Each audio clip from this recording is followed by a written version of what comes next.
This is our world. It's beautiful. Powerful.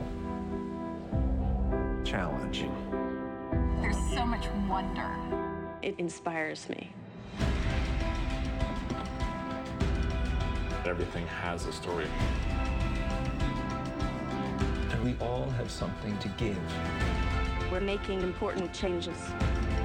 If you don't fail, you don't learn. These are the kids that are going to be running the world tomorrow.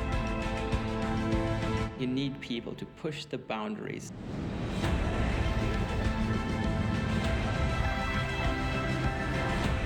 We're the ground zero of climate change.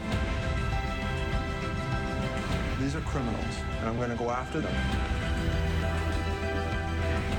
I'm here to get people to act. Everybody can make the world a better place.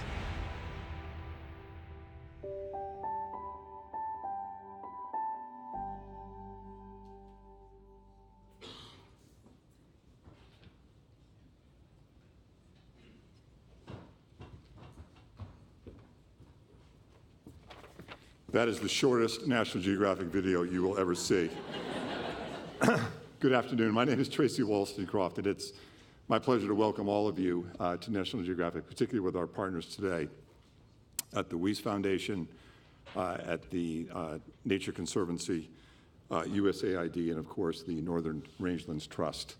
I have the pleasure of being at National Geographic and leading it for the last 5-6 months. And I can tell you there's nothing that's more invigorating than having folks in this room and talking about important topics such as we're going to discuss today. Our mission at the Society is nothing more than to take the power of science, exploration, education, and storytelling and use it to illuminate the wonders of the world, define its critical challenges, but at the same time catalyze action all toward a planet in balance. And there are a few examples that are better than that, than the leadership by the Northern Rangelands Trust. And I want to talk just a second about just this power of community-based conservation. Earlier in this week, in the context of a initiative that we have at National Geographic called the Last Wild Places, Jonathan Bailey, our chief scientist, introduced me to Tom Lalampa. And I will say this, for those of you who already know Tom, you will know this. You cannot meet Tom for less than 5 seconds without being infected positively by his enormous enthusiasm and optimism. And I want to thank him for being here, but it's a reminder that in this world which is big and complex and seeking solutions, that sometimes those solutions are most powerfully found when they're found locally. As Tom has been quoted as saying, he says, "Make it real, let it touch the ground. That's where the impact is, and don't just do it for any recognition. Do it with all your heart, and more importantly, let the local communities also take the credit." So NRT is a living example of this ethos. It combines a community-led governance with the recognition that peace and security are absolutely essential to a thriving environment, in this case in northern Kenya. Beyond that, you have health and education being the pivotal benefits that allow communities to literally buy in and follow and fully commit to the idea of community-led conservation. And of course, the final ingredient being enterprise. Over 1,000 jobs have been created, and 25% of the Conservancy's leadership are those led by women. So all of this has led to 7% of Kenya being protected, with a goal of doubling that. And while that's ambitious, I can assure you that by the time you hear their comments this afternoon, you will agree that it is achievable. And more than that, it is something that can be a catalyst around the world in terms of how we protect our planet. So before we start the program, just a few introductions I want to make. As I said, we partnered with the Wyss Foundation to launch a global campaign for nature to help rapidly expand Earth's protected lands and oceans so current and future generations can enjoy what all of us do. The water we drink, the air we breathe, and just the sheer beauty that is out there. Hans-Jörg Wyss, the visionary philanthropist behind the foundation, and Molly McCusick, the president of the foundation, could not be with us this afternoon. They send their warmest regards, and most importantly, in their place, they send Andy French, a conservation program manager at the foundation, who will make a few comments after mine. Pete McBride, who's one of our own at National Geographic, photographer, filmmaker, and storyteller. I can tell you I've met a number of photographers and storytellers. None have been more fun to meet than Pete McBride, and I can tell you his passion for this corner of the world is going to be evident here in a few minutes when you see how he illuminates it behind his lens. BBC News anchor Katty Kay is with us. She'll lead a panel discussion featuring Tom and other leaders from NRT. I want to thank Katty for taking time out of a very busy, unending 24/7 news cycle to be with us today. We're also joined by important partners. Julie Kunin as Deputy Assistant Administrator for USAID's Africa Bureau. USAID has long supported community-based conservation and is one of NRT's earliest supporters. And you'll also hear from Matt Brown, the Africa Regional Director at the Nature Conservancy. TNC was absolutely critical in helping NRT mature into the model for conservation it is today. And I just want to say how honored we are at National Geographic to partner with USAID and TNC in today's event. I'll just say quickly in closing that community-led conservation has broad application. A number of us were in Mexico City a couple of weeks ago for a National Geographic Explorers Festival. And one of the Explorers Festival, having no idea that we were about to do this today, is someone who works in the Peruvian Amazon.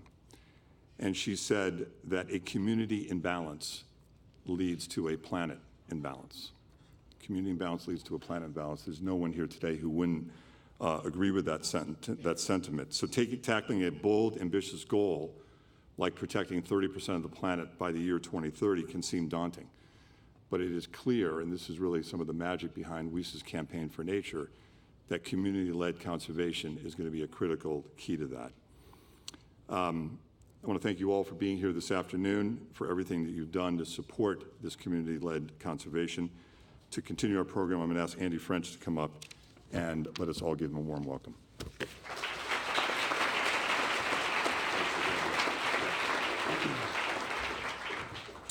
Thank you, Tracy, and thank you to Nat Geo, Nature Conservancy, USAID for bringing everyone together here this afternoon. I'm sorry that Hans-Jörg was unable to be here this afternoon. I'm here on his and the Wyss Foundation's behalf. For 2 decades, the Wyss Foundation has had the opportunity to provide philanthropic support to conserve lands and waters in the public trust for everyone to experience and explore. There's a common element to every successful conservation initiative that the Wyss Foundation has seen both here in the United States and around the world. Conservation is most successful when it is driven from the ground up. Whether that's the crown of the continent in Montana, or many of our parks and partners in Argentina who have created parks across the country, the most innovative and enduring conservation solutions are designed by local communities who want to protect their lands and resources for their children and their grandchildren. It is our responsibility as foundations, governments, NGOs, and others to support these locally led efforts and build on what we know is working. That is why the Wyss Foundation wants to recognize the Northern Rangelands Trust for its leadership and tireless work supporting communities across northern Kenya. This afternoon and tonight, we'll be learning more about how the Trust is a model for community-based conservation worldwide. The Trust's success is rooted in their commitment to helping local communities pursue the future of their choosing. NRT is helping communities improve conditions for grazing, fostering small businesses, and supporting wildlife conservation and tourism. These strategies are helping to build sustainable rural economies and protect biodiversity. As a sign of the Trust's success, what started as one community conservancy has now grown to dozens. We need more initiatives like this if we are going to protect our planet in a livable condition for the benefit of both people and nature. As you may know, and as Tracy mentioned, Hans-Jörg and the Wyss Foundation recently announced and launched the Wyss Campaign for Nature, a $1 billion campaign to help protect 30% of our planet by 2030. As part of this effort, I'm excited to share with everyone tonight that we are making a $2.6 million commitment to help the Nature Conservancy and the Northern Rangelands Trust scale up their locally led conservation work in northern Kenya.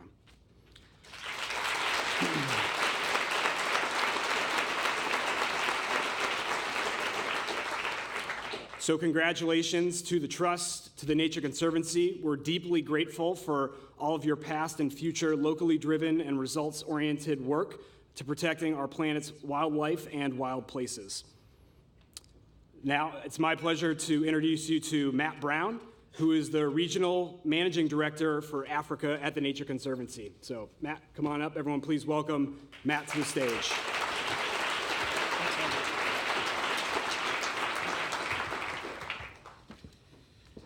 Good evening, everybody. Thanks to all of you for coming. It's been great to see some friends and familiar faces in the foyer ahead of time. I first started working with the Northern Rangelands Trust in 2007, and we, the Nature Conservancy, have been involved ever since, providing science, providing funding, and providing a lot of policy and advocacy support in Nairobi. In 2007, NRT was 14 conservancies spanning 5 million acres. Today, NRT is 39 conservancies across more than 11 million acres of land. It's been an incredible success story, and I think one of the best-in-class examples of a rights-based approach to community empowerment and conservation. Today in Kenya, national parks and reserves cover about 8% of Kenya in terms of the real estate of the country. And we think the latest figures, they vary a little bit, but we think about 11% of Kenya is covered by conservancies, both private and community, but community being around 90% of that 11%. So it's a huge testament to NRT and to other conservancy efforts in Kenya, but particularly to the work that Tom's team and NRT started with Namanyek and with Ilangwezi in 1995 that has now led to a massive movement in Kenya. And I agree with Andy. I think that the growth is significant, and the potential to do more is very real and ripe today. In these conservancies, women's lives are improving. As we heard, 25% of the boards of each conservancy are women. There's over 1,000 women involved in benefiting from the beadworks business, providing revenue, providing more voice for them as individuals. We've partnered, thanks to the Wyss Foundation, we've partnered with a reproductive health partner who's bringing reproductive health education and services to women in these rural communities. And this is a good model as well for endangered species. Horola antelope are out of space in Ishak Bean Conservancy. Juliet King and her team pushed in 48 Horola to the sanctuary as a captive breeding site in 2012. Today, there are 130 Horola in that captive breeding site, with only 450 in the world. So it's an amazing recovery. Elephant numbers are stable, Grevy's zebra numbers are increasing, and black rhino have been moved to community lands in Sarah Conservancy. First time ever in Kenya, rhino moved back to community lands. As Kenya continues to devolve its national power structure, the Northern Rangelands Trust has adapted its management structure and model so that county governments are now aligned directly to the way that NRT thinks and organizes. And that's part of a sustainability strategy where NRT hopes that, and we're actually seeing this, that there's funding coming from county government to help support a lot of the operational and capital budgets at NRT. So, NRT is a great model. I have been a fan for a long time. I remain really optimistic about the future. We at the Nature Conservancy are trying to export and share to northern Tanzania, to Zambia. We've had study exchanges with Namibia.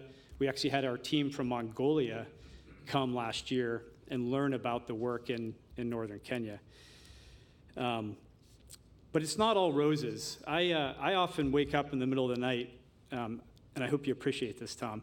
I wake up in the middle of the night worried about how we're going to fund the Northern Rangelands Trust. It's a large budget every year, and today, most of the revenue comes from annual grant money. So what we're trying to do is figure out how to have a more diversified revenue stream.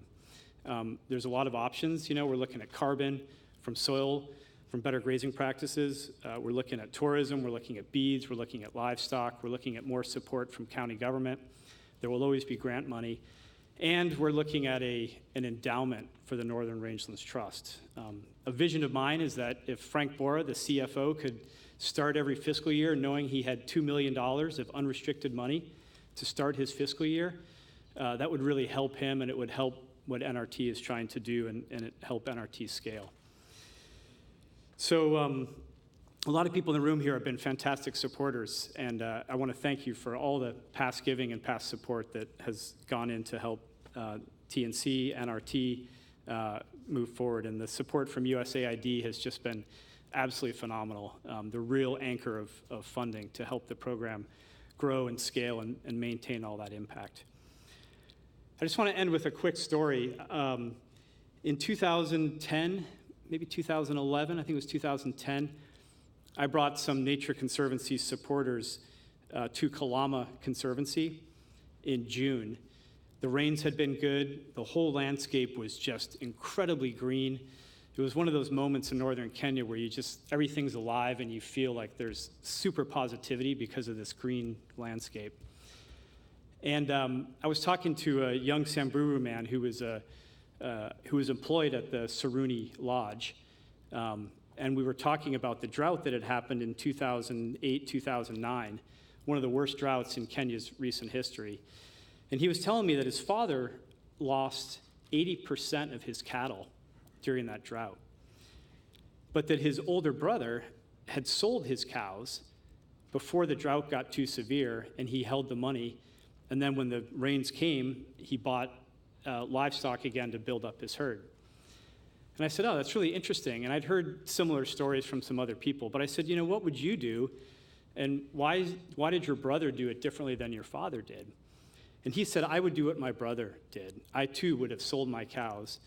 And he said, the problem is that life is changing. Rainfall patterns are changing. The climate is less predictable. There's more people. There's more livestock. There's more pressure. And we just have to do things differently. And I've thought about that conversation a lot. What I take away from that is that, we have to work with the youth. We have to take this in the long view, the long game, and we have to pay attention to the younger generation that I think has a more strong appetite for change and for doing things differently. And I know that, Tom, your team and NRT is actively pursuing more work with the youth, but it's something I've thought about quite a bit. So thank you very much. I'm really proud to be a strong supporter of NRT.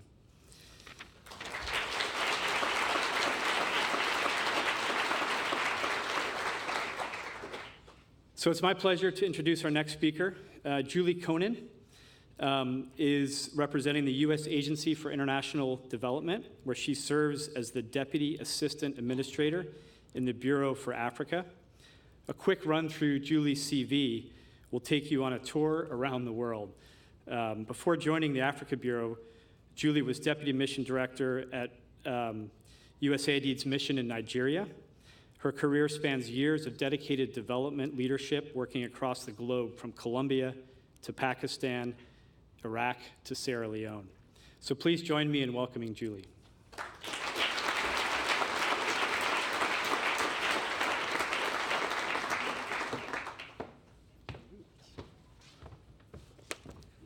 Gosh, so many friends and colleagues, just greetings to you all. It's just such a joyous time to be here.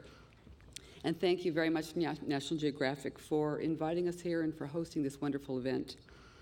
It's wonderful to see so many partners in the room who work tirelessly in support of human development and biodiversity conservation.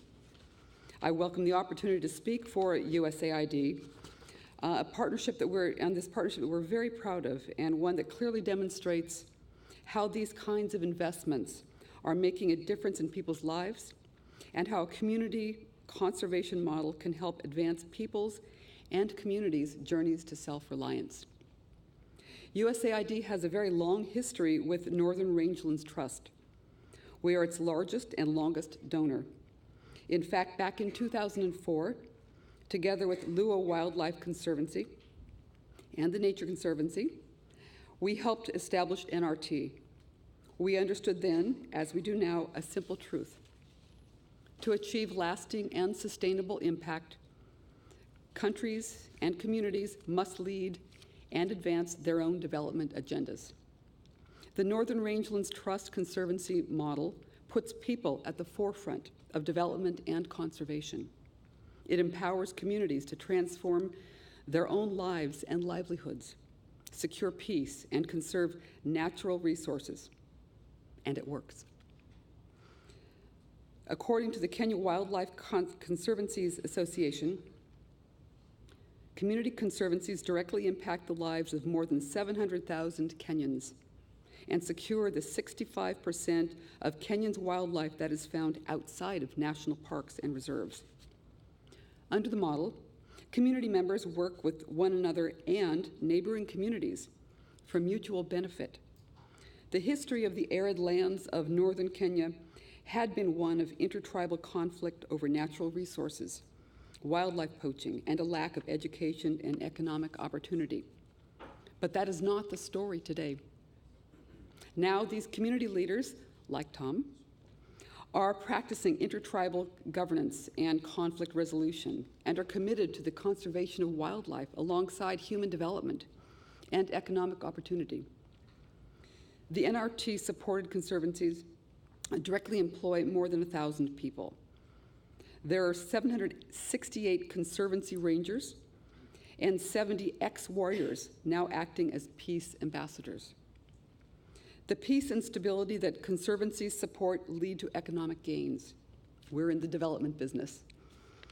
Nearly 2,000 people are involved in conservancy-led savings and credit cooperatives, and 71,000 people are benefiting from 83 conservancy-funded development projects. NRT supports community-run endangered species sanctuaries, as we mentioned before, for elephants, black rhino, hirola, and giraffe. In one community-run sanctuary, there has been a 15% annual population growth of the critically endangered hirola, as was mentioned before. For those who do not know, the hirola is the world's most endangered antelope, with an estimated population of only 500 remaining in northern Kenya and parts of Somalia. Overall, there has been a 43% decline in the number of illegally killed elephants in Northern Rangelands Trust community conservancies since 2012. This impact is nothing short of transformative. As our friends at Kenya Wildlife Conservancies Association rightfully say, wildlife conservancies offer hope. Hope that communities will build peace in the interest of a common goal. Hope that nearly 70% of Kenyan wildlife lost over the past 30 years will repopulate and flourish once again. Hope that northern communities plagued by drought will manage water resources and preserve grazing land for improved resilience. And hope that communities will thrive while protecting the incredible biodiversity around them. With strong conservancy management, both communities and wildlife can flourish. This kind of integrated and strategic long-term approach to advancing self-reliance is at the heart of USAID's mission. We truly value the partnership of organizations like the NRT and all the partners part of that. And we look forward to our continued role supporting these efforts with organizations like the Nature Conservancy, National Geographic, the Wyss Foundation, and many, many others in the future. Now I get the pleasure of introducing to you Tom Lalampa. He will tell you very frankly that he is not sure when he was born, probably around 1973 or 1974. As a young boy, Tom spent the first 4 or 5 years of his life herding livestock. Then one day, a government official suggested to the elders that it was time to send some of the children to school. Tom was one of 6 young boys who were taken on the long 2-day walk to the nearest town, Wamba. Of the 6 boys, 3 made it to high school, and 1, Tom, to university in Nairobi, where he earned an MBA in strategic management, an MA in project planning and management, and a BA in social work. Tom is a Samburu from the Westgate Community Conservancy, one of the best established NRT member conservancies. Tom joined NRT in 2006, and for the past 10 years, Tom has been a leader in the design, development, and expansion of the NRT. As someone with an in-depth knowledge of the challenges attached to pastoral life in northern Kenya, Tom has earned a great deal of respect among the different ethnic groups he serves. He is the founding chairman of the Kenya Wildlife Conservancies Association, a trustee of the Kenya Wildlife Service Board, and served as the vice chair of the Wildlife Security Task Force formed by the government of Kenya. He was awarded the Tusk Conservation Award and the Stanford University Law School Bright Award for Environmental Sustainability, among other global accolades. A true son of the soil, Tom has been at the helm of NRT for 1 year now and is a leading champion for community conservation in northern Kenya. Ladies and gentlemen, my great pleasure to introduce Tom Lalampa.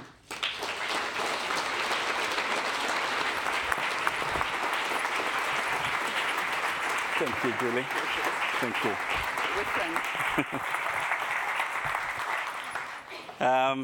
Thank you so much, Julie. Good evening, everyone, and thank you for coming.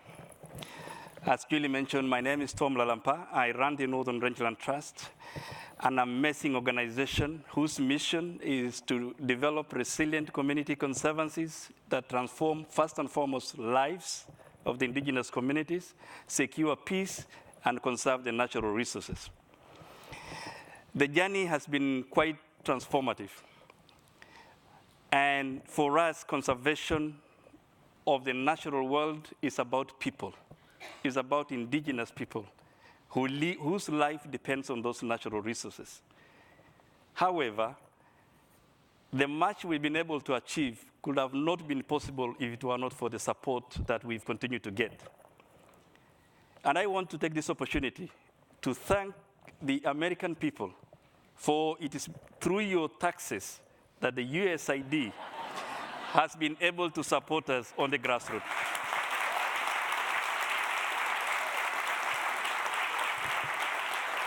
It is through your philanthropic support that we continue to get a lot of support from our partners.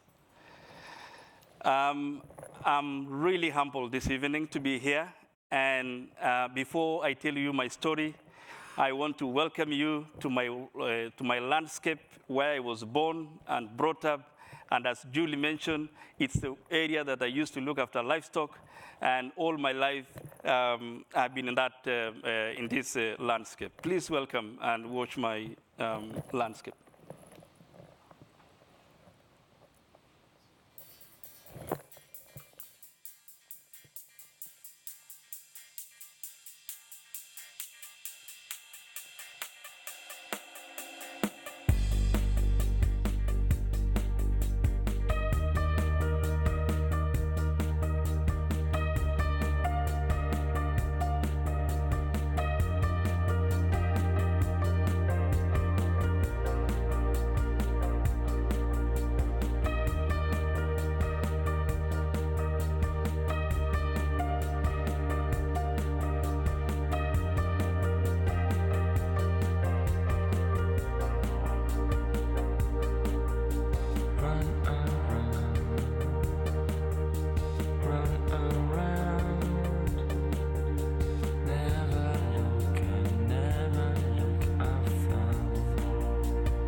Thank you.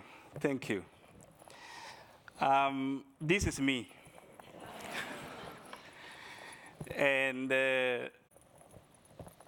some few things you need to know about Tom. as Julie mentioned. First and foremost, my parents never went to school. And that means that, as she rightly put it, they couldn't tell me the exact date when I was born, but they know the season. And you know, a season is 6 months, it's 4 months. And so I don't celebrate birthdays, but my children celebrate.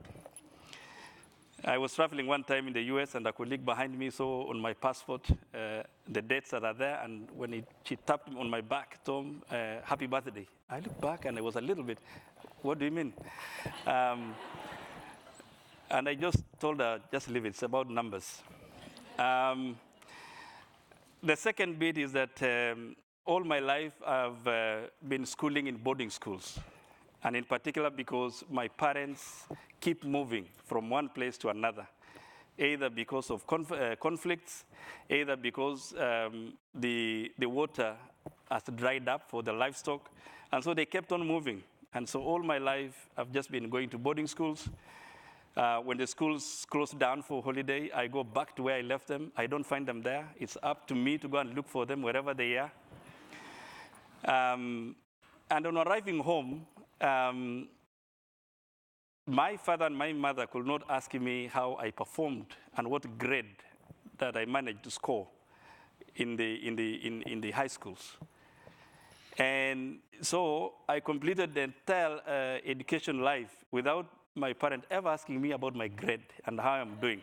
So sometimes when the teachers in the schools question me about performance or push me on certain grades, I wonder why they push me and my parents don't. That has been my life coming through, which has been amazing. I got an amazing chance to go to school by a mere luck that my elder brother refused to go to school. And since I was sort of the second born of the boys, of course, girls were not in the equation those days, in the 80s, I got the only chance. And so I grew up in the village.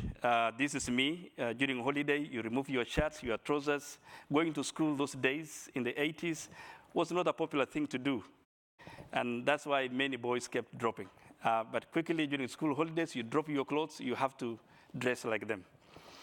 I think probably just because of the customs that I never came with my spear. Otherwise, I could have come. And the left photo is really during my wedding. When I wedded, it's a traditional wedding. During the wedding, the groom don't put on shoes, just in case you don't, just so that you don't run away from the bride at the last minute. I grew with my parents in the harsh northern Kenya, a landscape that's marginalized. And when I look at this photo, it really reflects and resembles my mother. And growing up, witnessing conflict. In 1996, my family lost all the livestock we had then. And I had to be educated through community support, through the university, because a neighboring community took away our livestock. Poaching was ripe. Highway banditry was a challenge. Poaching was a big thing. And because we were not managing our rangelands, the grasslands started getting depleted. And as the rangelands get degraded, the invasive plant species started colonizing our landscape. And that means basically that both our livestock and wildlife continue to suffer. Our forests, our water towers in parts of the country were also going down. The animosity between our communities, because in the north, we got about 18 different tribes, different ethnicities, different cultures, different religions. And you know, it's been part of our culture to raid, to steal from each other, and killing each other. They don't rob banks. For them, they go for that skinny cow that probably costs about $20 or during the drought. But they don't go for billions in the banks. They better go for that skinny. So that has been my life, witnessing, growing up, seeing how things are going down. The wildlife numbers are going down. The rangelands are getting severely degraded, ethnicity. The entire landscape was just becoming unsecure. It was just not supporting our wildlife and our livelihoods. And so it really started becoming a concern.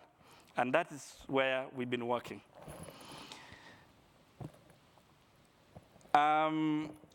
When I look at this photo, it just reminds me of opportunities. And this was a turning point. Majority of Kenya's wildlife are really found within the community landscape. They are being hosted by the indigenous communities. It's all free ranging. There are no fences. So livestock, wildlife, just mingle. And in those days, growing up, tourism was still in the country. But despite majority, 60–70% of the wildlife being within the community landscapes, the benefits from tourism and the benefits from wildlife were really being enjoyed by the government. It was going through to the government and the private operators. Very little, if any, was trickling into the communities, despite them hosting wildlife. And there's been a lot of thoughts why the indigenous communities are hosting majority of the wildlife, and yet they are reaping no benefits. The benefits those years were being reaped by the government and the private sector through their mobile safari operators. And this started the dialogue about what can we do as communities. And it was 1995 when the first Maasai community in the north chose to form a community conservancy. And a conservancy in this case is a community institution registered with proper formal structures for proper engagement. And when these communities, the first Pioneer 2 started, the rest of the community sort of just took a backstage and watched and look at how they fare. But apparently they did very well through the support of the Lewa Wildlife Conservancy, which was mentoring, coaching, and just supporting them. And through their success, many other communities wanted to join the initiative of community conservancies, a model that is community-owned, community-driven, and it's about communities, it's about their lands, and it's about their resources, it's about improving their livelihoods. That led to the formation of this amazing organization, the Northern Rangelands Trust, that I run. And the model really is about organizing communities, organizing indigenous communities into institutions so that there are proper entry points for engaging, for both the government to engage, for both the private sector to engage with the communities, and also the development organizations. And so the bottom line was really to strengthen the community governance structures so that they're able to manage their affairs, they're able to run their enterprises, they're able to actively manage their environment, and they're able to actively pursue peace. And they got the structures to engage the private sector. And essentially, it formed the platform for developing their livelihoods, a platform for tackling their needs, the community needs, a platform that eventually saw education and health, water, health being addressed, because within the conservancies, the local indigenous communities who are the landowners actually live there with their livestock. But it started small, and it all started around the Lewa. That was a model that communities were learning from. And we continued growing. Communities started buying into the idea. It was a learning point. It was slow. It was gradual. It was about building trust and the confidence and appreciating each other. And it was really about getting the communities to talk to each other, getting individuals to talk, getting communities to learn from each other and share lessons and improve on that basis. And it continued. We really continued to grow in size just because the communities are learning that it's about them. As an organization of the Northern Rangelands Trust, we simply provide oversight. We provide support in terms of connections. We work with our partners to bring expertise and science into them. But it's essentially the indigenous communities who own the land that run the affairs. And up to now, as was mentioned, we are at about 7% of the countries in Kenya. When I look back, those days when we were struggling, when I couldn't find my parents when the schools closes down because they are moved away because of potential conflict. What this picture tells me is when I see my sisters, my cousins, my mothers singing, dancing, it simply tells me they are in peace. They are having harmony. And that's why they even afford that time to dance, to sing, because peace and security is improving. Initially, and that was very popular, and that was a reality during our times, was that, you talk to the community in Northern Kenya, they tell you they sleep with their shoes on. And I think you sleep in a position that just in case anything happens, you hear anything, you are just on the run quickly for your safety. But things are changing. And what is changing? It is this conservancy model that has created a dialogue a platform for dialogue for our communities from different ethnic divide, different religion, to talk to each other. And to the extent that you can hear that there's something which is happening, and to the extent that we are all connected on a VHF radio, so that in case anything is spotted, in case some strange footprints are spotted, it's all on air, and we can talk to each other, regardless of our backgrounds, which is good. It's just not our communities that are at peace. Just through this model, our natural capital, our wildlife are also at peace. The poaching of our wildlife, including the most endangered now in Kenya, has gone down by 97%. And it's just because the communities have owned up. And the goodwill from the communities is just amazing. Even before community rangers spot anything, the communities will have, the herders in the field, in the grass fields, in the grazing fields, will have already spotted, and they will let you know that there's something. They will tell you that there's an elephant calf that has fallen into the deep wells. They will tell you that there's a limping elephant. They will tell you there's a giraffe with a spear or a snare.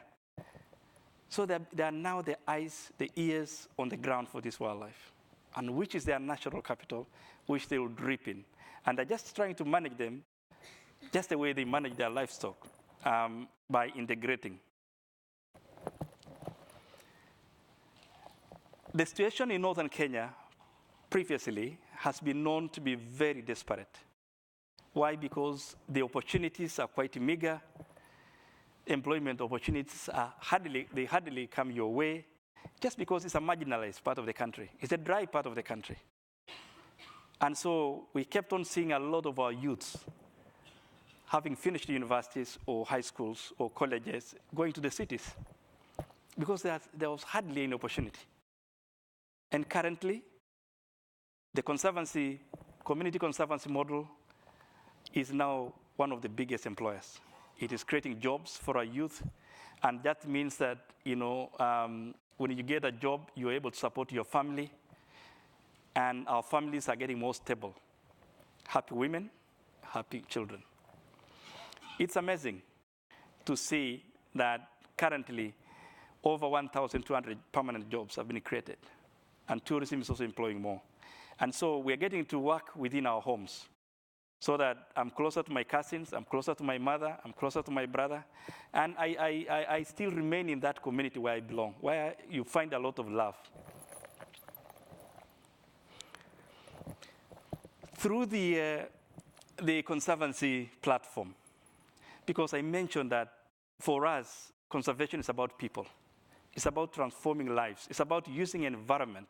It's about using the natural resources, the environment, to improve and transform lives of the indigenous communities who conserve, who depend on this natural capital.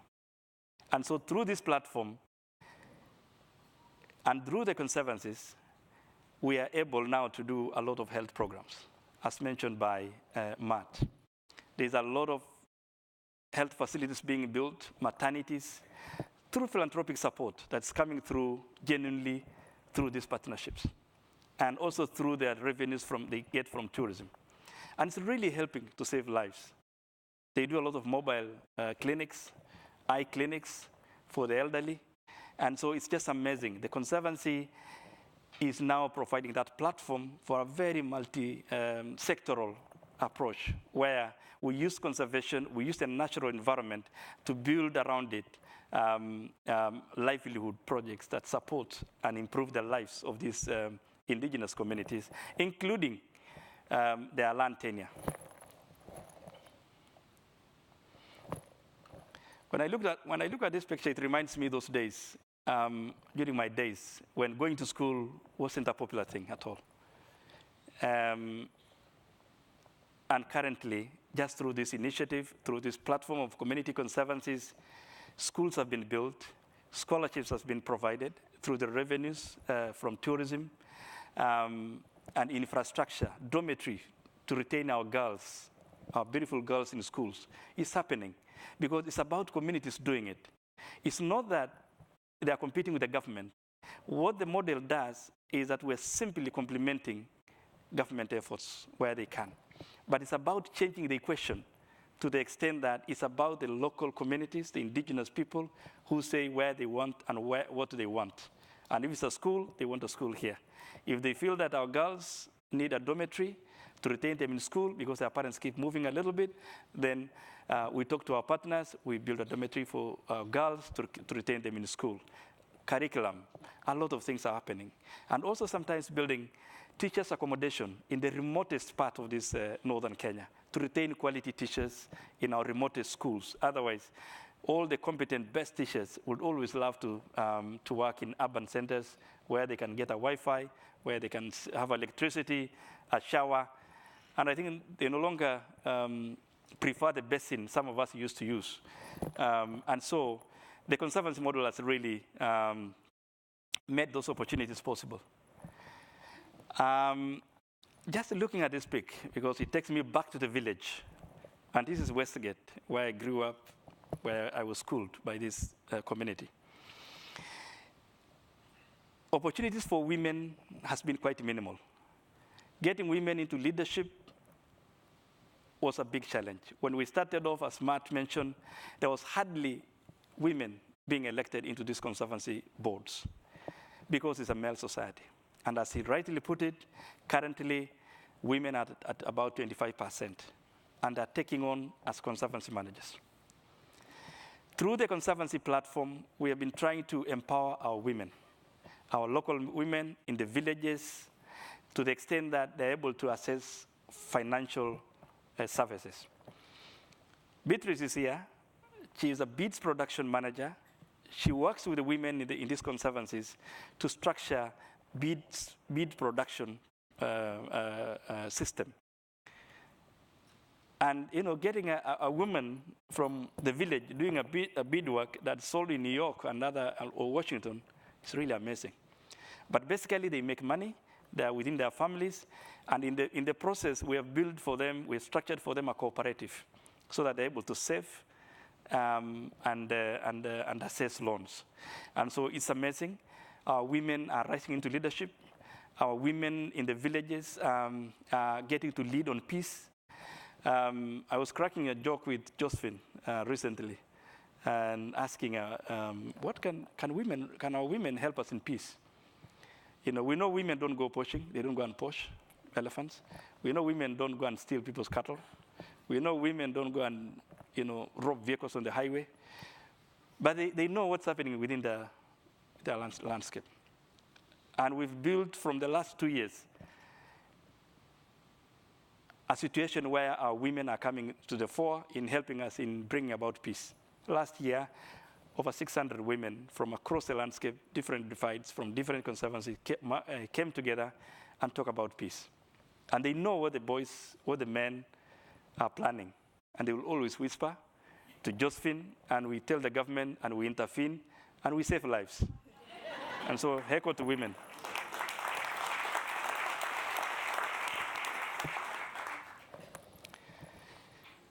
Culture is a big thing for us.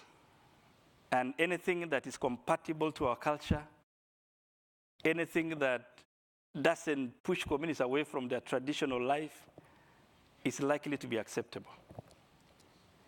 And so in all these programs we do, we build on the culture. We respect the traditional authorities. And so we can tap on the modern economy. We can tap on the modern opportunities. But our communities are keen to retain their culture. And we're building on that. We can do anything else, but we respect their culture, and we ask them, we advise them to keep their culture all the time and build on it.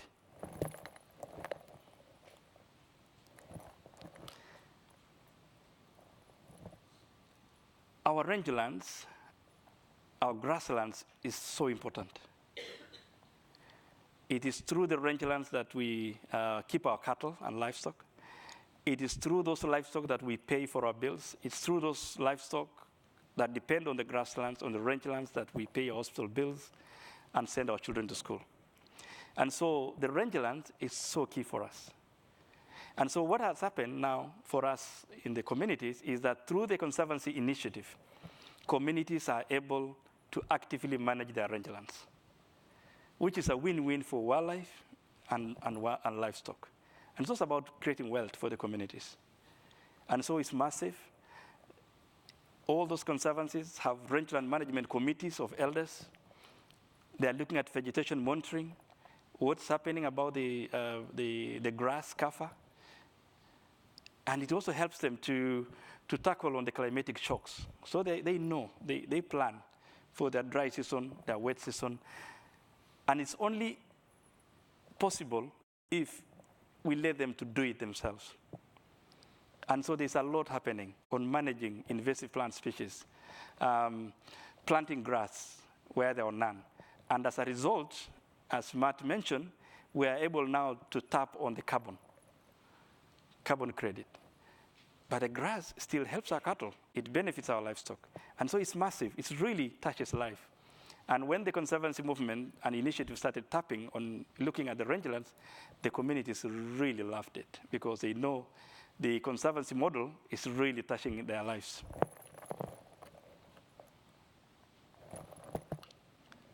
Our natural world. The indigenous communities in northern Kenya where we work are hosting wildlife in their land. And it's amazing. And the levels of tolerance is unbelievable. They are coming in big numbers. They are managing, they are protecting. They are developing elephant sanctuaries for those elephant calves that fall into wells that need to be rescued. They look after them. They create space for them. They take care of the most endangered black rhino in their landscape and monitor and provide security, and they're the most safe. They are looking at species recovery. As you heard from Julie, some species are really on a decline, like the antelope. With less than 500 individuals left in the world, the indigenous communities are creating space to breed them. And it's just amazing to see that love. It's one of the initiatives that I just feel like I just need to support them. The model has been replicated into the marine, into the deep seas. Initially, when we started with the terrestrial landscape, the grasslands, the forests, the water towers. But when the marine communities, the fishing communities, saw the model, they came and visited. They talked to the elders because that's how the model works. You get them to talk to each other's communities and just share lessons. They believe themselves, they trust each other when they talk one-on-one. They realize that the Conservancy model can really actually work within the marine, within the seas, by building on the BMUs, beach management units. And the Conservancy becomes the umbrella where all the beach management units, chairpersons, form the Conservancy board. And from there, they're able to set the rules for the sea, the rules for the fishing, the modalities for fishing, the mangrove restoration, the beach health, the reef conservation, and they're able to build it together. And so the Conservancy becomes that model, that platform that brings them together to talk and share. We are indeed very proud, having achieved those figures.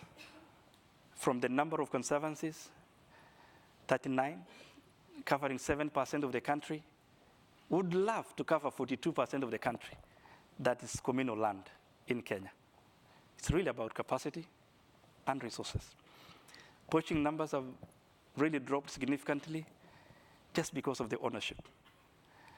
And it's just because we flipped it and let the indigenous communities run it. And in the process, they're able to own their lands. The model is giving local communities the voice that they need. And it's just amazing. It's just a win, a win, a win situation.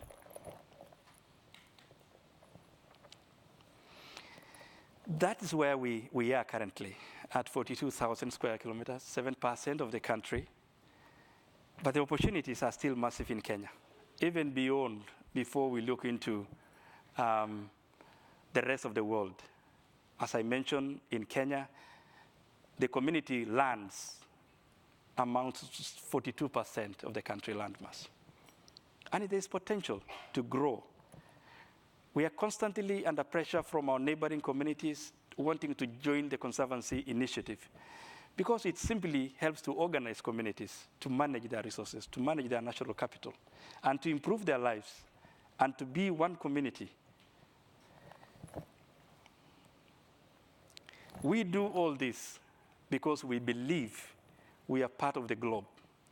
We are part of the global community that is so passionate, so committed, so willing to conserve the last wild places of our planet for the benefit of people and for nature. Ladies and gentlemen, just before I wrap up, I want to introduce to you my credible team, my wonderful team that's on the ground, just to wave before I throw the last slide. Please just stand up and wave back.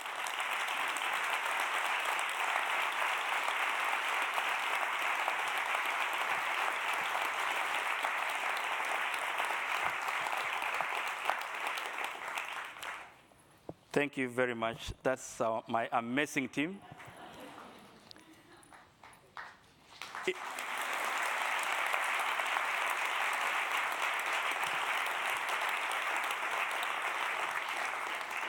That is the much we've been able to achieve so far. The journey is still long. And we are committed to saving the last wild places. 30% is quite small. We should aim even more. But just to say, thank you so much for having us, and for all your continued support. Otherwise, thank you so much. It's now my pleasure to invite Pete. And it's very interesting. Pete came to my home, my village, met my brothers and sisters. And my brothers and cousins were asking me, who is this man here? I just say, it's another stranger. I don't know where he comes from. I never knew that Pete wanted to bring me to this capital city. Pete, welcome. Let's welcome Pete. Thank you, thank you, thank you. So first of all, it's a great honor to be here. Thank you, everyone, for coming out. Thanks to NRT, National Geographic, USAID, everyone else, Nature Conservancy. I want to give a little perspective. I'm going to show you some short films that I worked on, but I want to give you a little perspective of Tom, who you just heard from.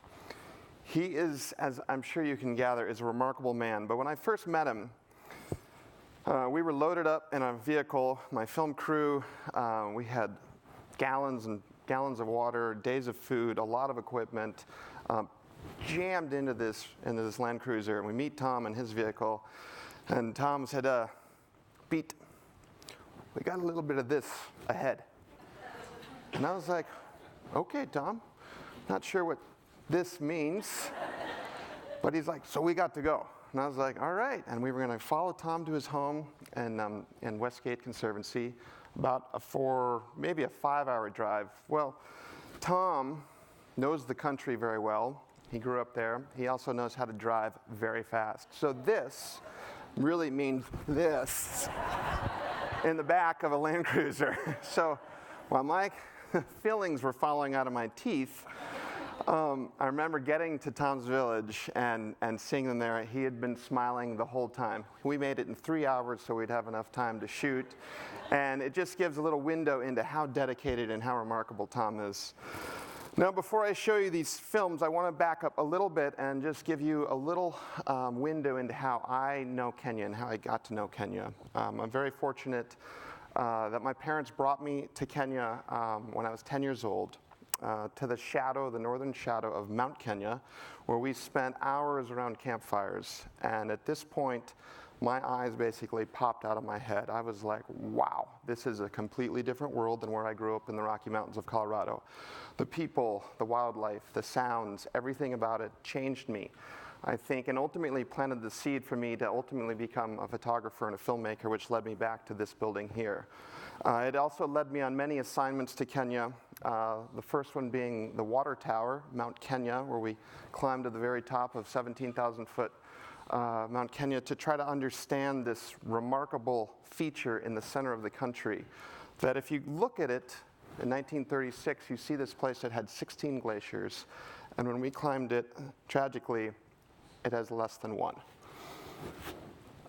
What's happened here, this water tower, the changes around it, when you follow it downstream and up into the arid northern reaches of northern Kenya, it has huge ramifications, and it did as I was traveling there, assignment after assignment. I did a job up in the very far north of Kenya, up near the Ethiopian border, Marsabit National Park, and we were trying to showcase this when it first became a park.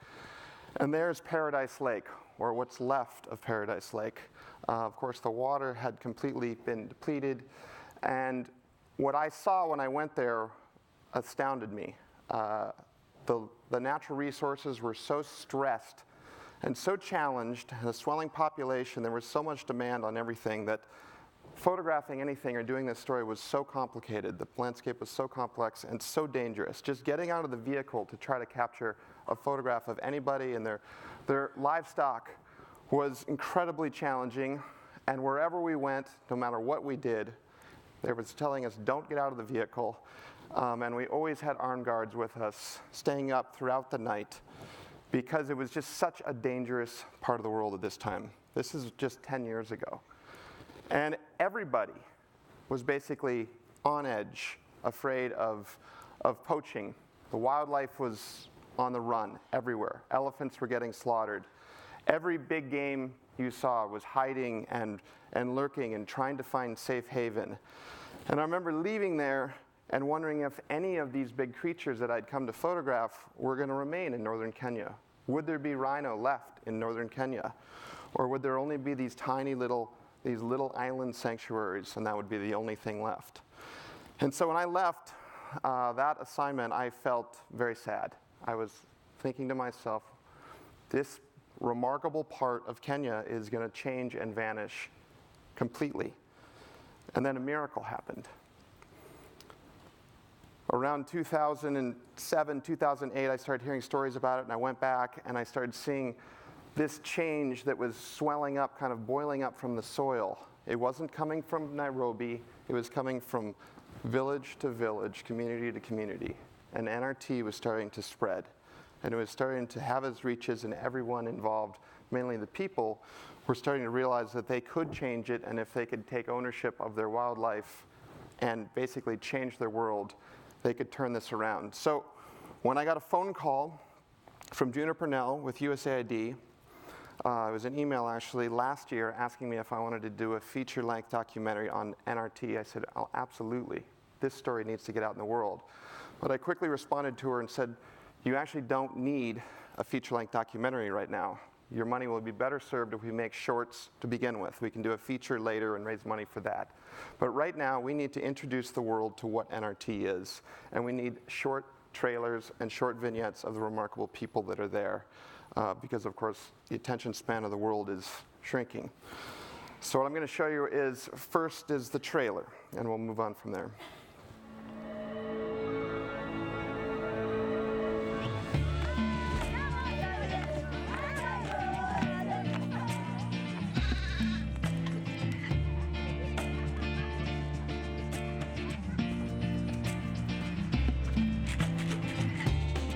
Livestock and wildlife has always been coexisting in northern Kenya. In my wildest dreams, I never thought that conservation would be a peace builder. But suddenly, people see animals and wildlife as a catalyst for change in their everyday life. We're now seeing the first time a community conserving black rhino. These elephants are not helping me only. These elephants will be helping me and my family. We are helping each other.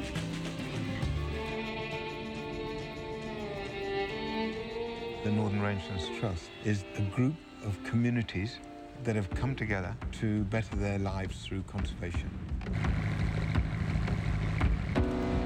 The poachers, they are highly skilled, they are highly armed, they are ready always to shoot and kill. So it's a big threat. Northern Kenya has had challenges with peace and security for many years. Theft, livestock raids, poaching. Retaliations can really spiral, and you get the innocent people suffering at the end of the day.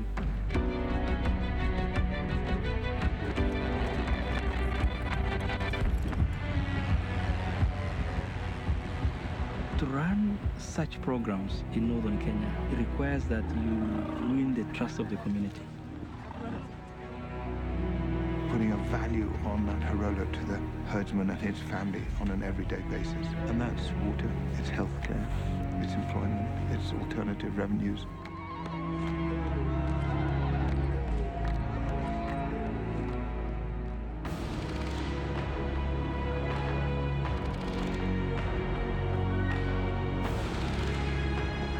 A model that's owned, managed, and driven by the local communities themselves.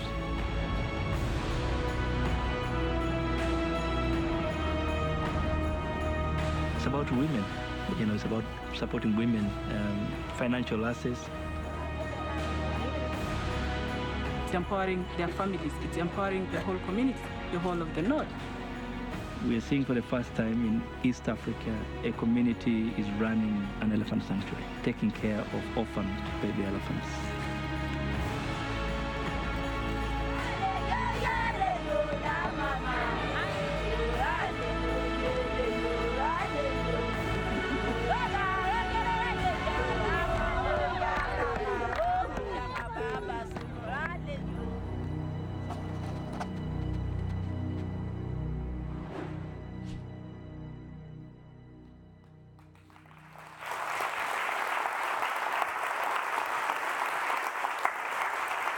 So when I had this conversation with Juniper, I suggested that we would make a short documentary, which we're still working on, but part of that documentary would be made up of character sketches, verite character sketches that follow a leader, a remarkable person involved in NRT through their daily life. Tom is one of them, but since he's here, we didn't need to show that one. So we're going to show some of the others.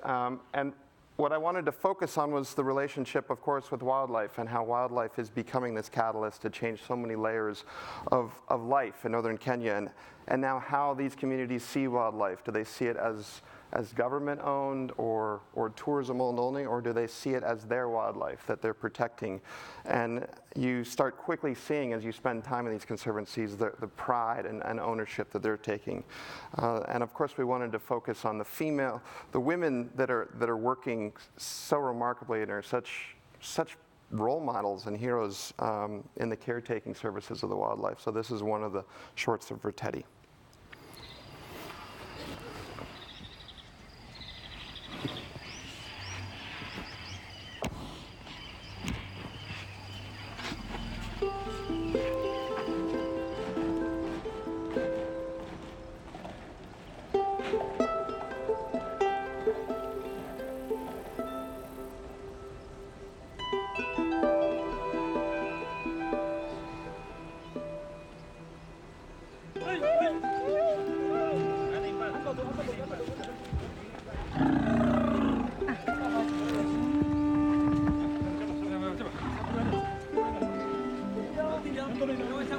My name is Dorothy Lawaktok. I am from Samburu community and I work at Retete Elephant Sanctuary as a keeper.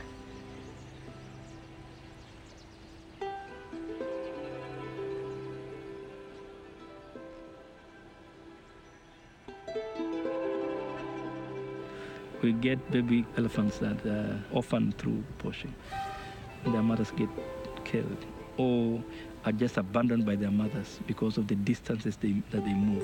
And so you find a community that comes together, sets up the sanctuary, and they run it on their own. Conservancy is a beautiful thing which has changed so many communities, particularly it has changed Samburu community. We are now conservationists. They got a message to spread to other communities. Let us respect these wild animals and let us take care of them because they are very important and very special in our life. We are the first women keepers and we are empowering so many women, not only in Samburu but to the entire world.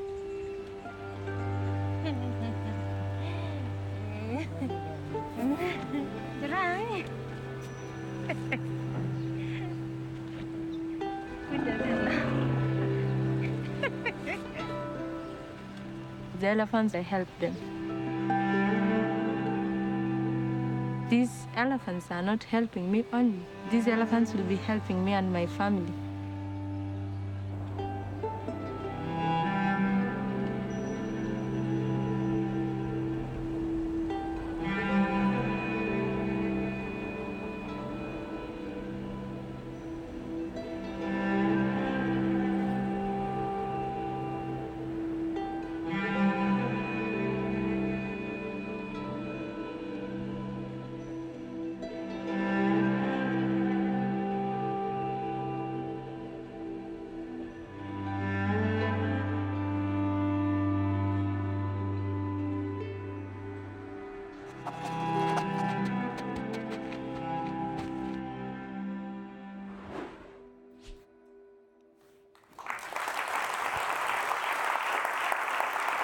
Thank you. This last short, and these will all be sewn together as one film, but they can also be used independently, depending on what is needed by NRT. But this last one is really special to me. It was really remarkable for me to see this. It was not far from where Tom's home is, and it's about this woman that I find so remarkable, and she has such a power and grace to her that it really, really stuck with me. She kindly invited me into her home, and she basically has turned her world around and now is sharing her artistic creativity around the world. Bracelets like that I can buy in my hometown in Colorado, made in Killian. It's truly remarkable, and in this short you're going to see a few scenes of a classroom, and in this audience you're like, great, that's great, kids in school. I want to be clear, that classroom, that school didn't exist 4 years ago. So this is, I mean, it's really remarkable. So this is beadworks.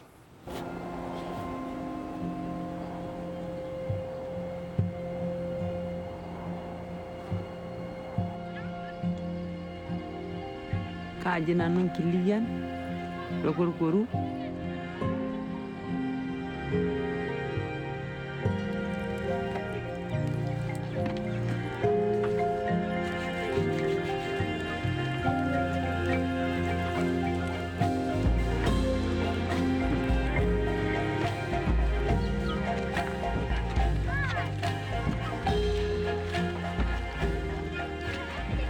Na kanyo kita nano ay belekanya maisha itatu arepata ya saino komunita ipoki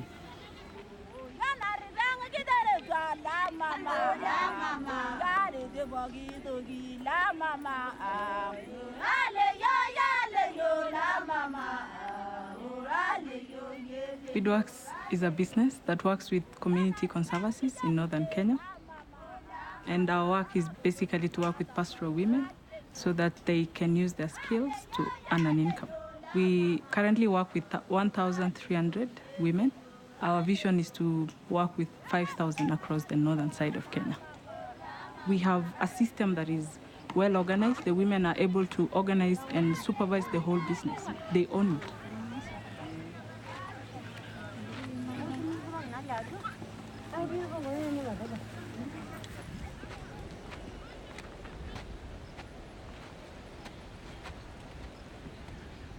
Kasham na no leng NRT amu kenyi tangera inin tamba tbogi nyi yil mshara le baba lamu era Rangers le wansabasi nyi tangera inin mshara era sain na kasham leng amu ka ay kita nano super di cho leng na shipal tawlai ay kita tambata yang suku ka magtangera inin kanyang nyangera inin uniformi na nyang kita bunuang ka na bu school na already ngera inin na katishibena no lang shibagono ni sele NRT. She's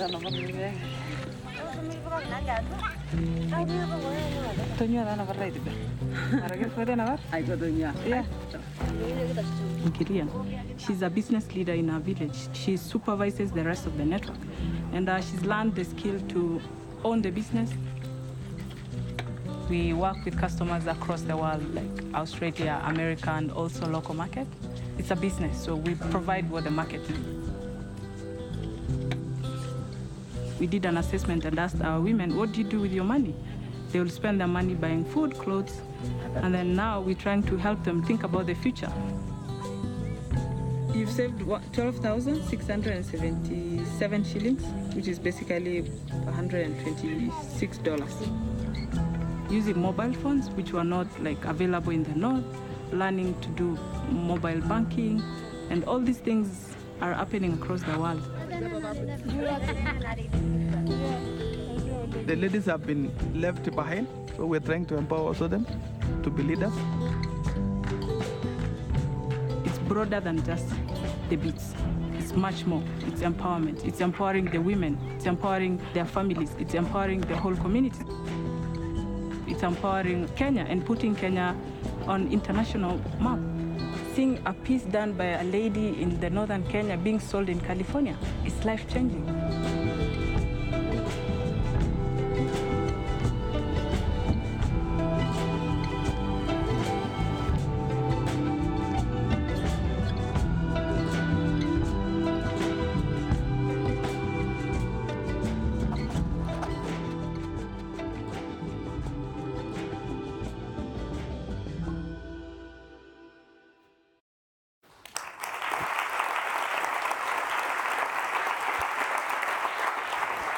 Thank you.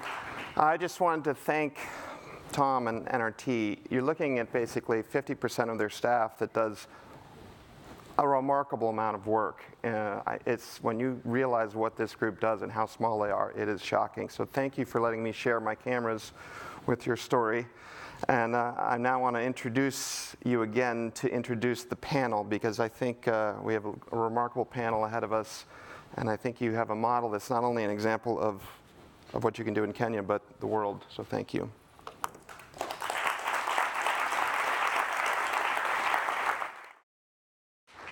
Thank you. I'm going to bring my panel up. Come on up. Tom, Beatrice, Rebecca, Mohammed, Abshiro, thank you. Take a seat. Hi, everybody. I'm Catty Kay. I work for the BBC. I spend my days covering American politics and Brexit, so this is a real treat for me to be with you today. I cannot tell you what a nice break this has been. Just before we came on stage, before we were talking, Tracy gave me one of the best definitions of leadership that I've ever heard, and it is to define reality, give hope. I think this afternoon we've all had a fantastic definition from Tom of reality and the challenges facing the Northern Rangelands Trust, but he's also been given the gift of hope, and for that, Tom, I thank you very much. Tom, I'm going to let you, because you work with your colleagues, I'm going to let you give us a quick introduction to who we have up on the stage here, and then we'll get some stories and some information from them. Oh, thank you very much. On my immediate left is Abshiro Alake. She's a vice chair of our board of directors. She's worked on the NGO world, and so she's quite amazing, quite experienced from the north. Next is our board chair, Mohamed Elmi.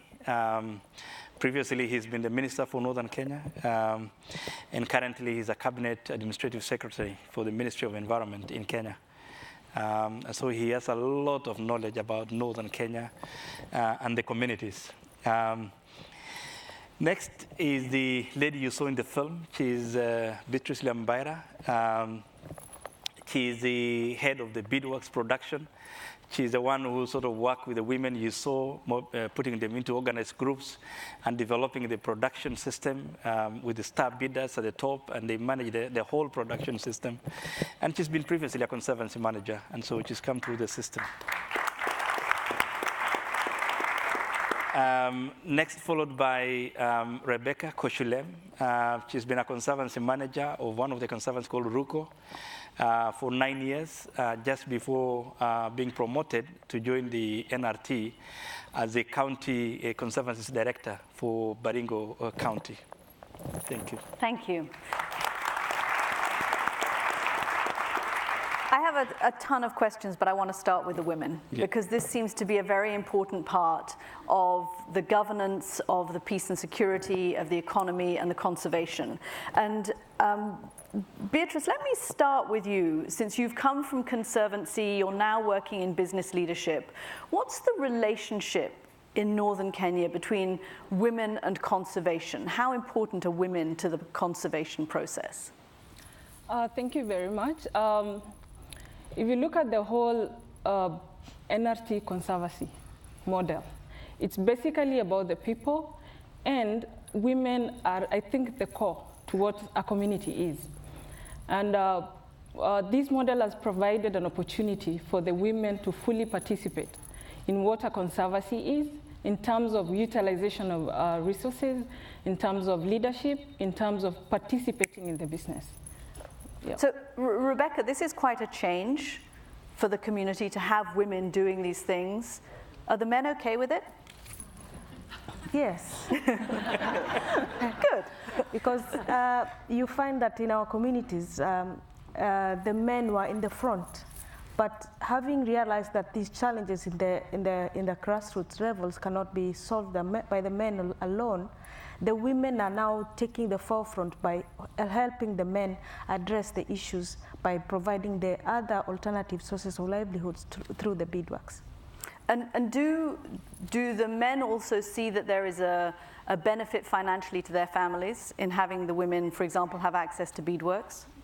Yes, because if you look at our communities, the only source of livelihoods was livestock. And you find that the challenges we were facing there were dwindling resources. So now, when the women were not participating in the household level, then it meant that there was a gap that the men could not fulfill their roles alone.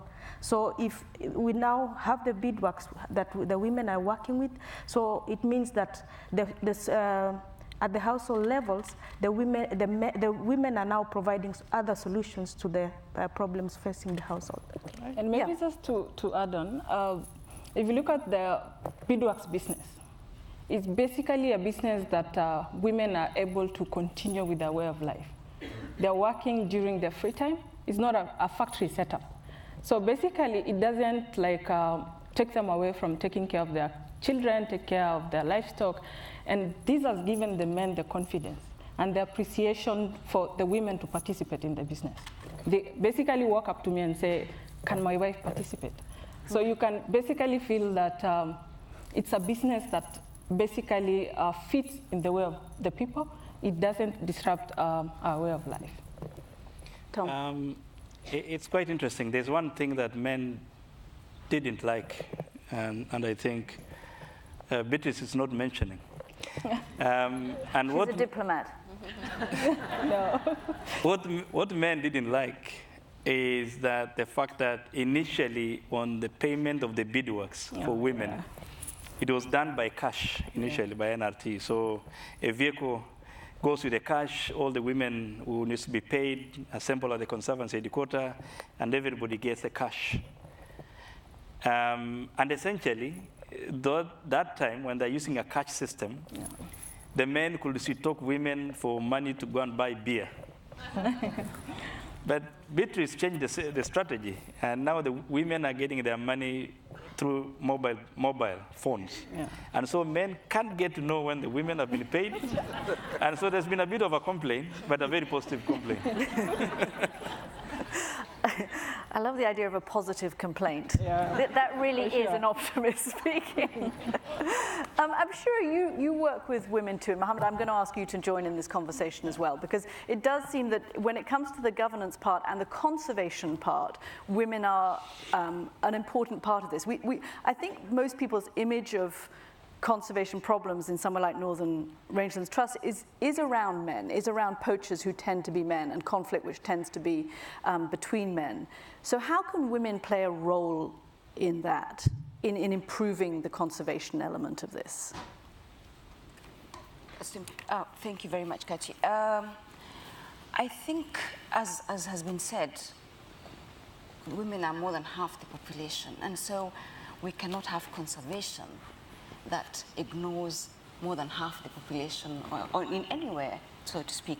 So I think this realization, and when Tom talks about maybe there being a bit of complaint, he's right. But that said, we as women, especially in northern Kenya, are affected more by the poaching, the lack of economic resources, the education, the water. Women go miles and miles to fetch the water. So as conservation brings in, and when we talk about conservation, Kaiti, is not just the anti-poaching. We're talking about conserving water towers.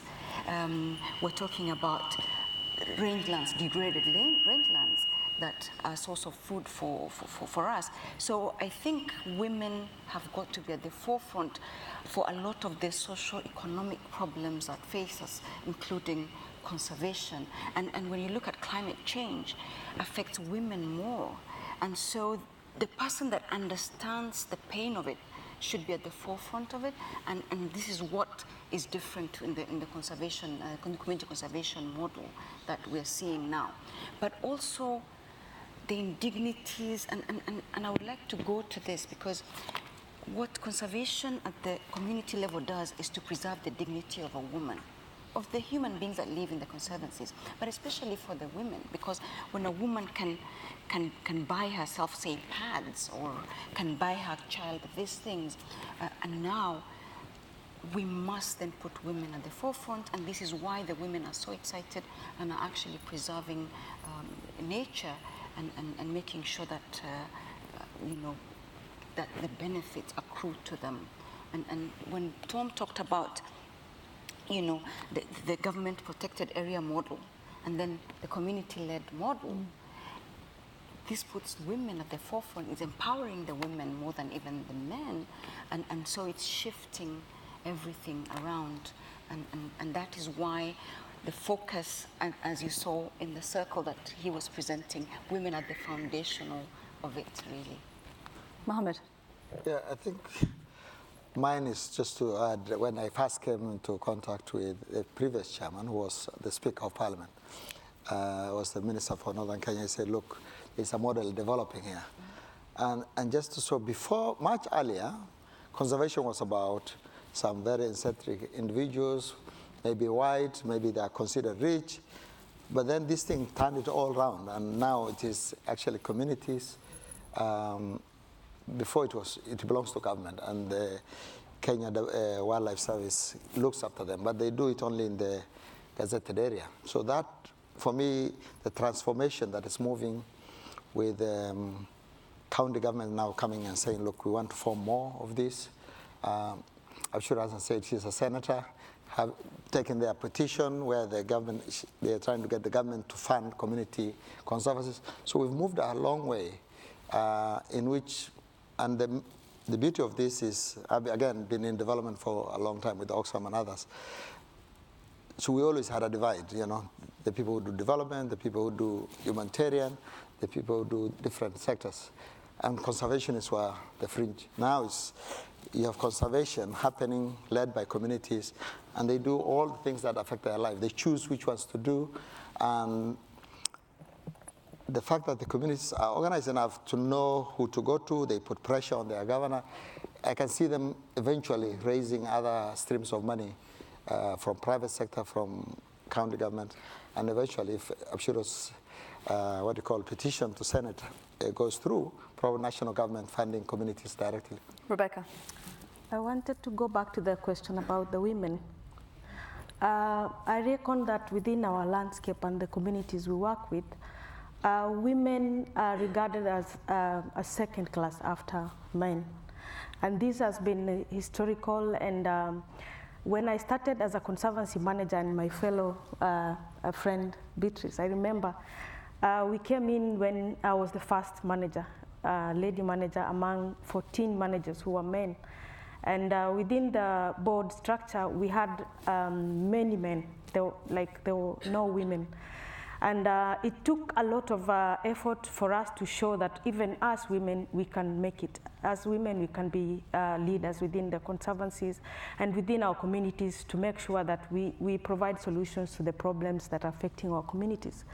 So it is from these examples that now women are coming on board and making sure that we are now having a movement of women taking the lead in terms of providing solutions, looking at how we can be able to be part of the process to transform our communities. So it has not been a soft landing, but I see that now more women are coming in terms of the board chair, committees, the 20% that Tom had alluded earlier, and now more managers. We have about 2 more lady managers, and within the ranks, within the NRT platform, we have more women now on board.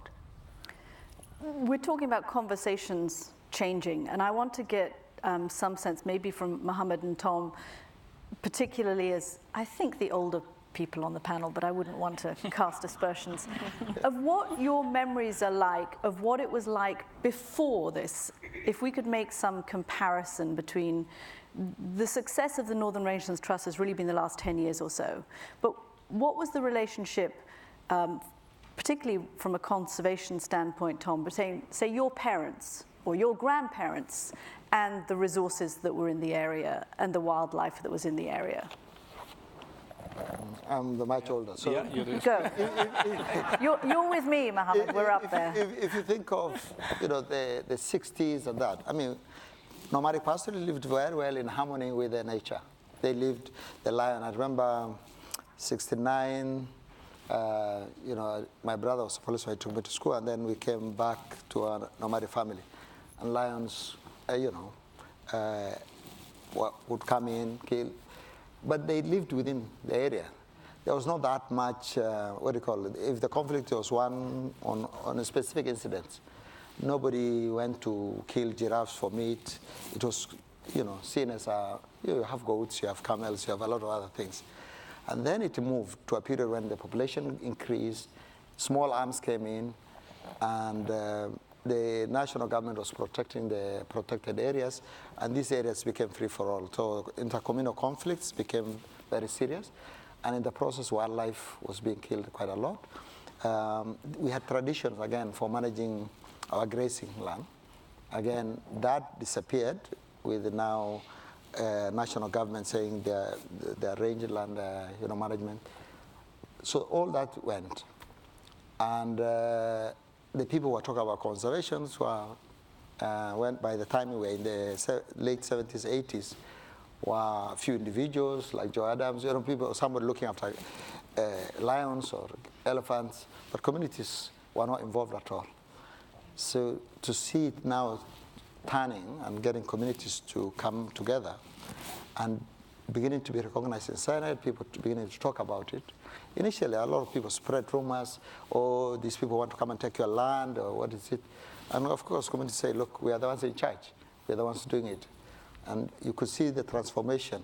We are not there because we are still saying out of the huge communal land, we're only covering 7% of the country, but it's an accepted model now. And it is given communities platform to talk. So Josephine is sitting there. She mobilizes women for peace and all that. And so I think it's reaching that point where it will spread and probably get deeper. I lived about 20 years ago or so in Zimbabwe for a while, and the relationship between communities and wildlife is not always harmonious. I remember that your crops can be destroyed by an elephant, your goats can be killed by a lion. Yes. How have you overcome that, Tom, in the Northern Rangelands Trust? How have you given the communities the benefits of the wildlife as opposed to just the downsides of living with wildlife? Thank you very much. I think first and foremost, it's about incentivizing conservation. And making it a positive. Making it a positive, because essentially, initially, in most parts of Africa, communities felt alienated from conservation. And so somehow, the elephant, the protection and conservation of an elephant was being viewed as, it's a government agenda. It's a donor type agenda. It's not really the community's agenda, really. So why should I protect? And so the anchor is there. So what you'll see is poaching, killings, game meats, and that sort of thing, because it's not mine. I'm not part of it. And so the moment the communities start owning that process, and the attitudes start changing, and the benefits start trickling, to the extent that when they see an elephant, they see education, they see a scholarship, they see the elephant the same way they see their cattle. As opposed to seeing a problem. As opposed to seeing a problem. And so things start changing, and they will start planning with wildlife in mind. As they plan for their grazing, as they plan for their land use, they plan with all this wildlife in mind. So it's really about getting the communities to manage it and understand, because sometimes I ask, we talk in the village, even our bulls, when they're fat and after the rains, even our bulls fight, and they kill each other sometimes. But you don't go and kill the other one that killed the other, because it's your cow. And so it's really about the mindset. It's about how they will see that it belongs to them. And the benefits are really trickling when they start earning from tourism, when they see a lot of philanthropic support coming along the lines of conservation, and they feel that the conservation is also it's now also supporting them. It's paying, it's supportive, and so I think it's really about flipping it so that the community start owning this wildlife, and in as much as conflict is very painful. But essentially, even our own livestock kill each other. But we just have to learn and put up with them, and get to know. Like currently, we train communities on what time the lions kill, what time the leopards are active, and they just get to know, and what to look after. So there are a lot of things, a lot of benefits accruing, but of course, legislations are also quite important. Well, talking of legislation, Abshiro, God bless you, you have gone into politics. Senator. What role is there, what's the relationship between Nairobi and the government and the Northern Rangelands Trust and the support for this community-based program? Katy, before I say that, let me just add on to the human-wildlife conflict question very, very briefly. We also work with partnership with government, and there is a compensation plan that usually is in place. I mean, of course, after all the other things have been put in place, government is very supportive. Actually, a lot of the training of our rangers is done by government. So we value partnerships, and through these partnerships with the national government, we actually facilitate compensation.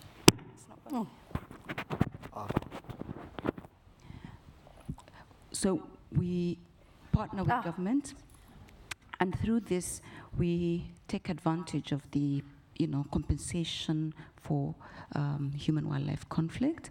So this is one way in which then, once everything is done, because I know that we normally in Parliament we get people that come and say, my animals have been killed, but then we usually have these partnerships that work very well. In terms of support of national government to the Northern Rangelands Trust, actually, I must say that right now, pretty much the same way the country has embraced the community conservation model, the national government is also starting to embrace it. We have legislation about, on community conservation, which was not there before, catalyzed by this movement, really.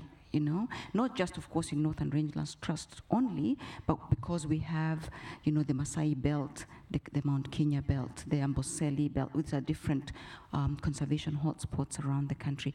So right now, we have legislation that's coming up in the Senate.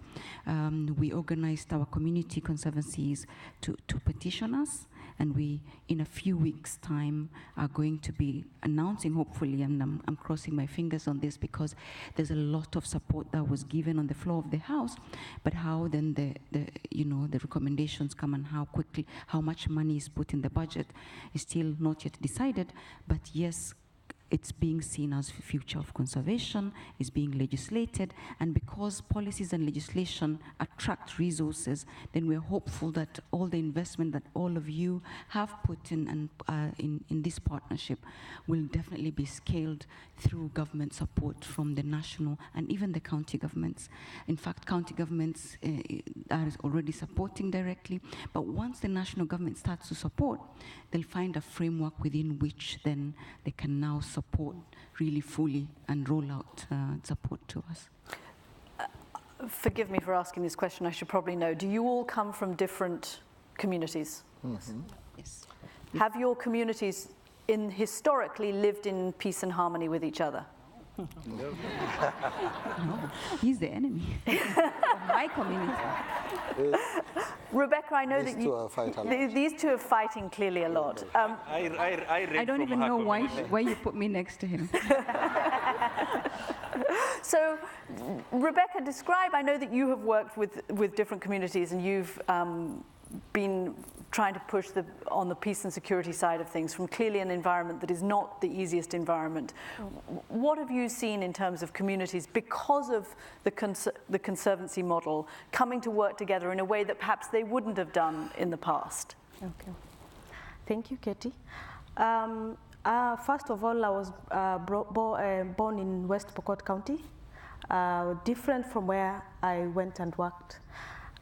During my first day when I reported to work, I remember Tom was the one who did my interview. He was my boss. So I was just graduated from the university and just looking for a job, and I was not prepared for what I was about to see and what I was about to go and do, because in my backyard I was brought up in a modern family where my parents were both teachers, and the kind of conflict I had was stories I had not seen. So when I first reported to work, in a couple of few days, I was able to witness the Morans, we call them the youths, working with a firearm. So I was shocked, and it took the effort of the board of management, the committees, to just encourage me that you can make it, you're our daughter. Luckily, in the two communities I was working with, one community was from my tribe, and the other ones it was the El Chamus community who they resemble the Maasais. So there were two communities, and they had lived in peace quite a while in the past. But because of the dwindling resources, there was a lot of strife, because the only resource they were using was the lake water around Lake Baringo. And during the dry season, all the livestock from the Pokot tribe were all coming to that area. So it became a source of conflict, because now everybody wanted this, and the pasture was not enough, the water was not enough. So it took a lot of effort, a lot of convincing myself that this is the work that I have to do. So after a year, I lost one of our board members. He was shot during a conflict, a raid that was done from the Pokot community to the El Chamus community. So when was this, Rebecca? How long ago? Around 2011. Mm-hmm. So I took the job from 2009. Mm-hmm. So it was quite a throwback. I was not prepared for this. This was, now I'm a Pokot from the Pokot tribe, and the board member who was killed was from the El Chamus community. So I was not sure whether to go to the funeral but I said I'm a girl, and in our community, they don't, you're a girl, you're not a target. So I went to the funeral. Lucky enough, Tom was able to send somebody to come and just speak on my behalf, because now I was supposed to speak as a manager. So coming from that perspective, I've seen a lot now work within the NRT. With Josephine, she's the one who is coordinating the peace. Back then, we didn't have a peace coordinator. It was just a movement with the conservation agenda. The NRT maybe model had not thought of many things that were about to come. So with the peace department now, we are engaging the Morans, because they are the ones who go to raid. Our women don't go to raid, but we participate, because when they come back from war, we praise them. We give them milk, we give them water, so to make them feel they are the warriors. But now now we're looking at it that we are all participating in this, and we have to provide solutions. So the women have to discourage their men. And with the women movement now, they are the ones also to make sure that they do all they can to make sure that the warriors don't go to fight. And then we engage the Morans also. We have a cycle of dialogue that engages the Morans, the women, and the elders. And that is where Josephine comes in. And therefore, I say that this model of the Conservancy is providing a platform where our communities can discuss. They can look at ways to make sure that they provide solutions to these problems, solutions to the resource-based conflicts that we are facing. For example, we have grazing committees that now plan how the grazing patterns can be done within these conservancies. The water points where our livestock go and have water can now be planned. And if the water points are lacking, they can identify areas where they can have investments in terms of putting up water pans, in terms of putting up water troughs, so that our livestock can have water. Tom, go ahead. Just to add on to what Rebecca said, one unique thing about the Northern Rangelands Trust and the whole community conservancy model, it's grassroots. So when it comes to issues of security or all the things happening, it's easier for solutions to come from the local community. When it comes to dialogue and finding solutions, people speak. It gives them a platform to address these issues. And from my experience as a conservancy manager, that is what is different. It's not a model that is away from the people. It's a model that is with the people. So when it comes to finding ways of addressing, it's doable. It's doable because you know who is the source of a problem. You know who to talk to. If it's about the youth, you know who is the leader in that village, and it works. And that's the different thing about this. Tom, it's clear from everything that we've heard today and everything that you gave us that from a security point of view, from a development point of view, an economic point of view, a wildlife point of view, conservation point of view, what you're doing in Northern Rangelands Trust is working. What do you need now from the people who are here in this room to be able to grow this model, to secure what you have, and to use what you are doing in NRT as a way to expand to other areas of Kenya?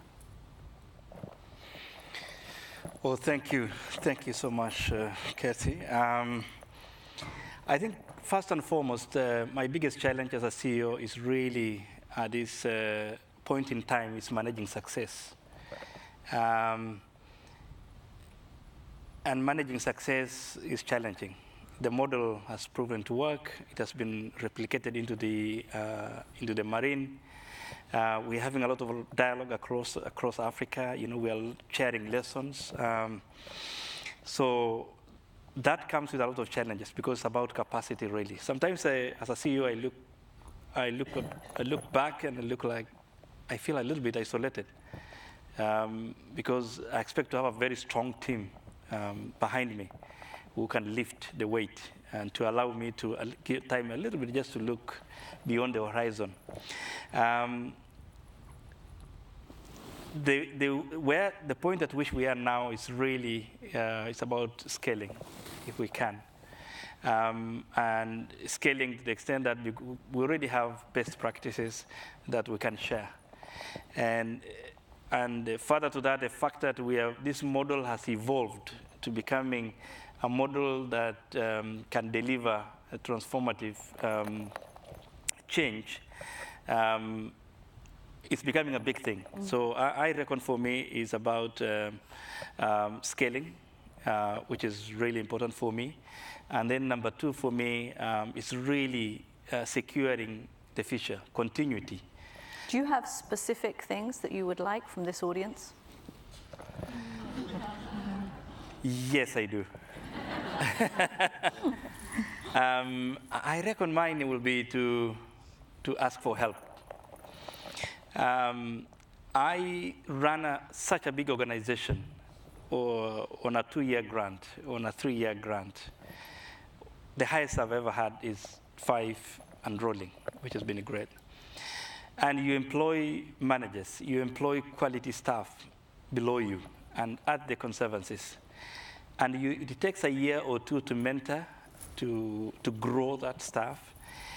But as you're growing and you've put that staff on the 2-year grant, the 2-year grant quickly comes to an end. And there's a definite cliff there. And those staffs who are on the 2-year grant or 3, because that's how we work, they'll be looking like, well, I'm left with 4 months. They'll be looking for another place because there's no surety that another grant will come. And so to secure the continuity through the what we could call an endowment fund will be really great, because in as much as we are growing commercial income, to support the conservancies, to support the community projects and development, there will always be some sort of a base cost that will need to be met. And we're just looking for a champion that can champion, and then the rest will follow. And that way, we'll have secured continuity, we'll have continued secured the future of this transformation. And so, to me, that is key. And secondly, it's also about species recovery in northern Kenya. We've got some declining species, as you had. It's really about the antelope you had. We just need to sort of secure a population that can be released, and takes a little bit of resources to get them to breed to 600. So that they can be released in bids. And so mine is just really about securing continuity and scaling this amazing model. Kathy. You have your marching orders, everybody. We are out of time on the panel. The panelists will be here. If you have questions for them, please feel free. They're going to be around for a while, and you can come and put your questions directly to them. For the moment, from Rebecca, Beatrice, Mohammed, Abshira, and Tom, thank you very much for joining me up here. Thank you.